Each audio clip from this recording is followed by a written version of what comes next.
We've got good news for all those students walking down the aisle to Pomp and Circumstance this year. That song.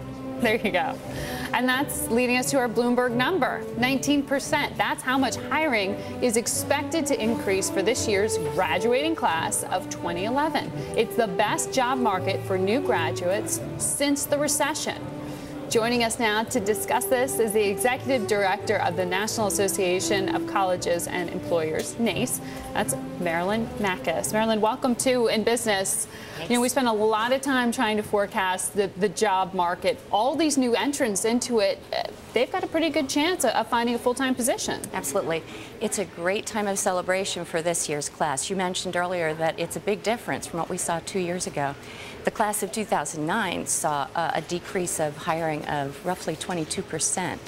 This year sees a double-digit of increase of 19%, which is a wonderful change. Now, who's doing the hiring? Well, we're seeing a couple of different fields, really. We're talking about energy, financial services, accounting, business. Technology has actually seen a great surge as well.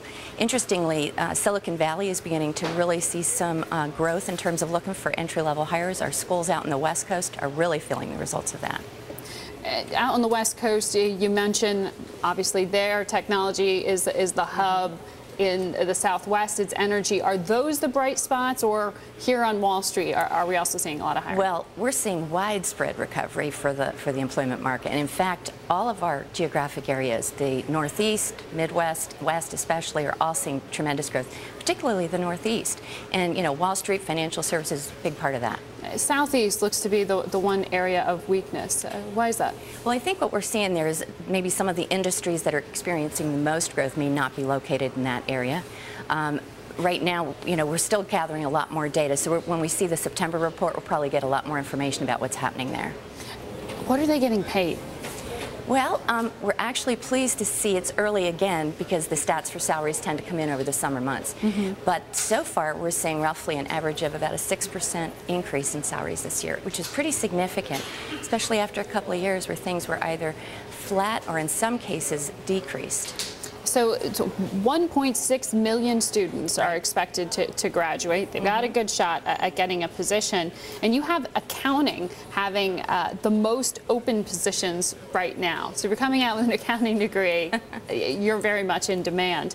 A few years ago, though, it seemed like it was only the government that was hiring, or you had people going into volunteer work.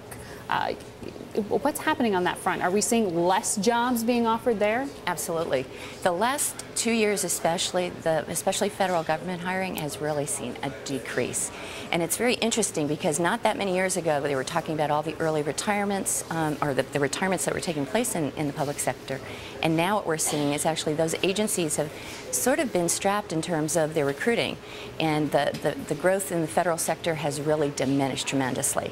On the other hand, financial services and some of the other areas I talked about have really seen some growth. So when someone's going and looking for a job, what's the advice that you can give? Because I've seen in your report here, you mentioned internships as being quite key. They always have been, but have they taken on sort of new significance now? Yeah, I would say over the last 10 years, every year progressively, the value of having an internship has seemed to be so much more important to the employers. This year we're seeing an increase of internship hiring of 7%. And interestingly, the conversion rate from an intern to a full-time hire is about 58%. 58%? Right. Really? And other advice I would suggest is, you know, there's always the tried and true of, you know, be flexible. If you're going to be competitive, be flexible, look at, know your employer potential out there, who's hiring, who's not.